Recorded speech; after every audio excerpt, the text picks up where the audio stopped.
Благодарам, председателе. Почитувани колеги, почитувани представници на владата и почитувана јавност. Денес тука сме да се обидеме по шести пат повторувам, во текот на целата година, да објасним уште еднаш потребата за кратење на акцизите, за намалување на акцизите. Веќе не знаеме што треба подетално и посуштински се укаже, за да сватите дека оваа мерка е повеќе од потребна. Таа е дел од еден пакет кој што ВМРО-ДПМН го предложи со цел да се надмине кризата или да се ублажи во најголемиот дел од категоријата на граѓани. Сите што се директно засегани, и граѓаните, и фирмите, и бизнисот. До сега веќе требаше да ви биде јасно дека нема магично стапче, дека нема издвоена мерка, нема посебно решение кое што може да биде решение на оваа криза, бидејќи ситуацијата од ден во ден во Македонија е се полоша. И јас ќе ви го повторам. За жал, 51.540 денари е месечната коштичка да се преживее едно нормално македонско семејство. Животот станува се потежок, трошоците се поскапи, приходите и купувната моќ на граѓаните се помала, но затоа буџетот на владата на Република Македонија се поголем, се погломозен и се почуден. 12,6% имате зголемување на непродуктивните трошоци во овој буџет што треба да разгледуваме сега 2023 година. Конечно, самиот буџет зошто служи? Зашто собира државата вака сублимирано средства од граѓаните и од стопанството? Собира за да може соодветно да ги врати на истите граѓани на истото стопанство, преку форма на услуги и инвестиции. Ниту дава оваа влада доволно добри услуги, бидејќи вчера дискутиравме за намалената ефикасност на институциите, колку лоши услуги се даваат, па имаме потреба дури заемување кај нашите странски партнери, за капиталните инвестиции и расходи да не повторуваме. Еден хроничен проблем кој што не гледаме во скоро време да се надмине. Затоа велиме ние, оставете ги парите кај граѓаните. Не ги земајте. Целта со оваа мерка и со овој закон како дел од пакетот, ние токму тоа. Патем кажувам, самиот пакетот фаќаше секој викенд до крај на кризната состојба да е викенд без ДДВ за прехранбените производи, да се врати мерка да субвенциониран студентски оброк, за скандалите околу тоа говореше колегата многу детално преходно, и да се одложи прогресивното научување на дополнителна една година.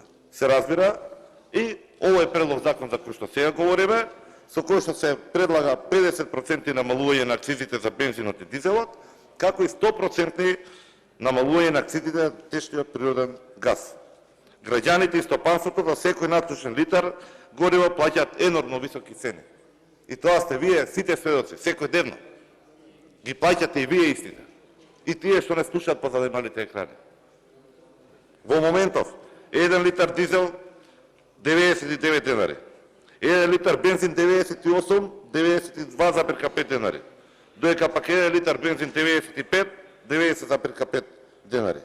Оваа влада ги донесе граѓаните и стопанството во исклучително тешки услови за живот и работа. Затоа е потребно власта го прифати овој предлог закон со кој граѓаните ќе плаќаат поевтино 11, односно 13 денари за литар бензин и 8, односно 9,5 денари поевтино за литар дизел гориво. Ова е мерка која реално е од помош за граѓаните и стопанството. Точно е дека владата не може да влијае на цената на светските берзи, точно е дека Македонија нема нафтени полиња, но исто така точно е дека власта доколку сака може да влијае врз давачките кои ги плаќаат граѓаните и стопанството. Истите давачки со оваа власт во континуитет се зголемуваат. Во континуитет.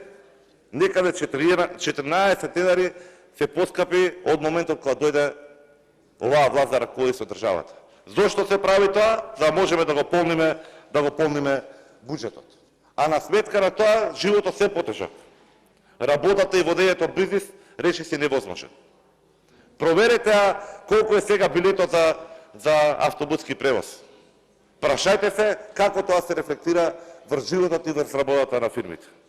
Дали сте направиле еден разговор со представници на Макам Трамс, ако веќе ги игнорирате нивните изјави? Прашајте ги во какви услови се одвива транспортот. Дали има потреба сега да објаснуваме висината на транспортните трошоци како се рефлектира врз економијата?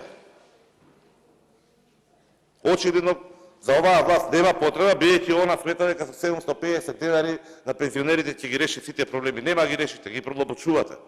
Доколку сакате искрена директна мерка која што ќе ги подобри навоите, прифатете го. Намалете ги акцизите на 50% и да дадеме живот и да дадеме енергија и кај граѓаните и кај стопанството.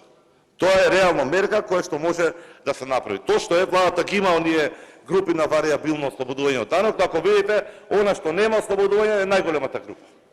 Ние затоа велиме сега фиксно. Фиксно и директно да се рефлектира. 50% кај бензинот и дизелот и 100% на природниот газ. Така да, уште еднашка можеме да укажеме дека со овој пакет на мерки нема издвоена мерка. Ова е само една од пакетот на мерки кои што ги предложивме. Мерки кои што реално помагаат на граѓаните. Реални мерки кои што се реално изводливи. Досега имаше слух за неколку моменти каде што прифатија предлозите на ВМРО-ДПМН. Сите беа со полна ефикасност. Не сгрешивте за нив, мислам дека нема да сгрешите и за оваа мерка. Но за таа цел треба владата да си намали од својот комфорт. Затоа, за крај, само ќе завалам да не мислите повеќе на вашите интереси, туку да мислите на интересите на граѓаните и стопанството. Ви благодарам.